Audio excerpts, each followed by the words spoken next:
Assalamualaikum warahmatullahi wabarakatuh. Apa kabar teman-teman semua? Ketemu lagi dengan saya Dian Sumatri di channel Mobidia. Nah, sudah 7 bulan pemakaian.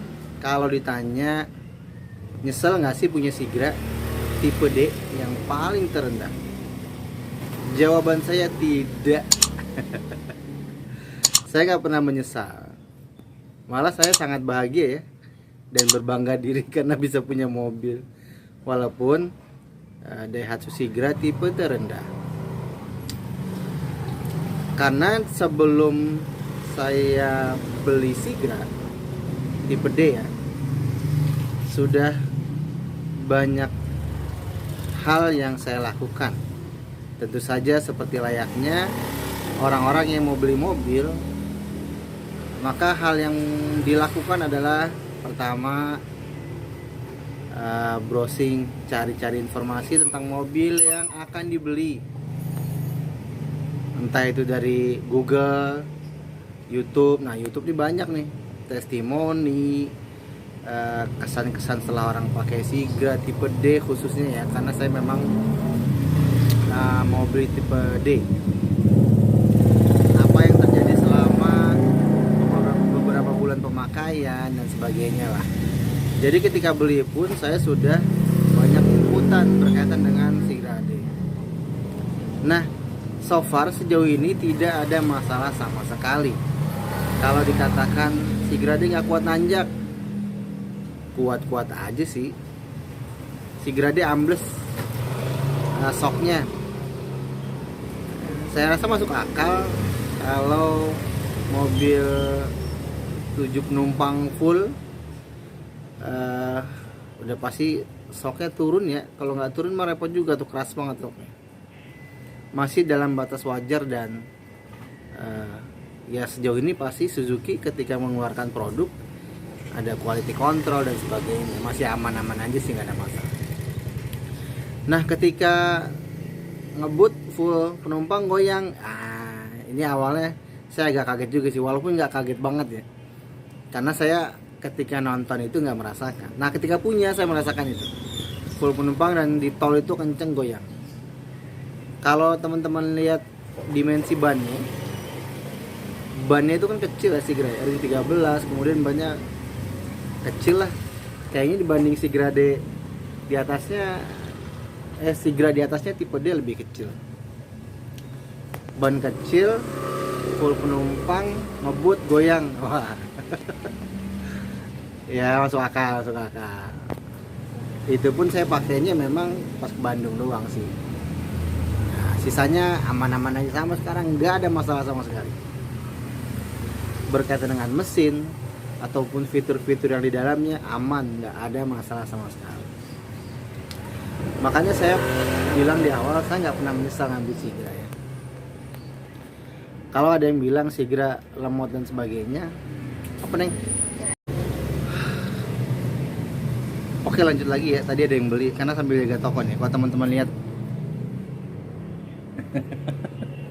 sambil jaga toko ya. Ya, memang sih di agak tanjakan full penumpang itu berat dan itu wajar sih bagi saya. Mobil full penumpang cc-nya cuma 998 kalau nggak salah. Nggak masalah sih sejauh ini karena memang ya bisa dilalui sih. Iya, aman. Karena pertama saya ngambil Sigra D. Kenapa langsung saya tuju Sigra D? Harganya bagi saya itu masih bisa dijangkau, baik secara DP dan angsuran. Karena kalau tipe M cc-nya sama 1000, tapi cukup banyak fitur yang tidak ada di D. Yang di D itu nggak punya. Tapi secara DP angsuran lumayan. Kalau diambil juga mentok ya. Bukan mentok sih, cukup, cuma agak kurang lega aja gitu duitnya. Kita kan punya hal lain yang harus diurus ya, jajan bocah, sekolah dan sebagainya lah.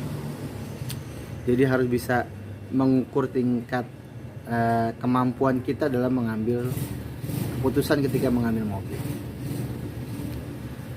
Balik lagi tadi ke performa, dan baik itu di tanjakan, jalan lurus penuh, so far tidak ada masalah. Sudah 7 bulan saya pakai dan saya nggak pernah menyesal ya. Paling masalahnya bukan ini mau lumrah sih ya. Beberapa teman-teman yang berkomentar di salah satu video saya baret mah wajar lah pemakaian, apalagi ya kita mah nggak bisa lepas dari baret ya. Kadang-kadang sejago apapun kita bawa mobil, ya tetap aja kadang-kadang kena gitu. Kitanya hati-hati tapi orang lain nggak terlalu hati-hati, jadi kena juga. Jadi bagi saya itu ya lumrah lah ya, tapi nggak parah banget tuh. Apalagi irit, wah kalau masalah irit si Grade mah mantap dah. Cocok buat teman-teman yang punya usaha, walaupun dia nggak ngambil Grand Max ya, tapi si Grade irit banget. Saya puas banget kalau pakai si Grade itu, berkesan dengan keiritannya. Dan saya pakai Pertamax sesuai dengan dokumennya dari Daihatsu.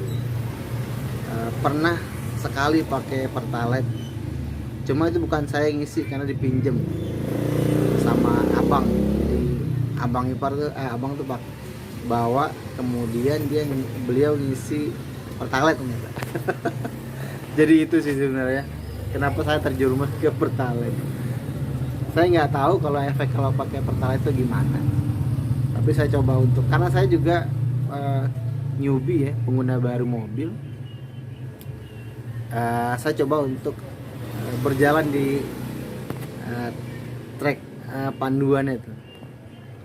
Kalau memang rekomennya pertama, saya coba untuk ikutin terus selama saya mampu. Kalau misalnya tiba-tiba ini sesekali mungkin ya, ternyata kondisinya harus saya beri Pertalite, itu nggak masalah juga sih, gitu ya. Apalagi dan salah satu tujuan saya punya mobil pertama tadi, pertama sekali teman-teman juga saya yakin punya pendapat yang sama, itu buat bawa keluarga, anak istri, kalau yang belum rumah tangga bawa keluarga, ibunya atau adik kakaknya ya, biar nggak kehujanan dan kepanasan lagi ketika jalan-jalannya. Karena kalau motor kan, kedua buat usaha ya, kalau namanya orang usaha kita harus pandai-pandai mengatur keuangan. Maka muncullah si Grade ini. Apalagi teman-teman ya, sebenarnya pengen banyak cerita gitu, cuma saya yakin banyak teman-teman yang ceritanya mirip-mirip dengan saya tentang menggunakan Sigra, testimoni dan kesan-kesannya. Semoga video ini bisa semakin menguatkan teman-teman untuk kalau yang mau ngambil Sigrade ambil. Kalau masih ragu-ragu mungkin bisa menguatkan. Kalaupun mungkin ada banyak hal yang memang jadi masalah ketika teman-teman punya Sigrade, ya itu semoga masalahnya selesai. Kalau suka boleh like, boleh subscribe teman-teman. Semoga teman-teman sehat selalu ya. Assalamualaikum. Jumpa lagi di video selanjutnya.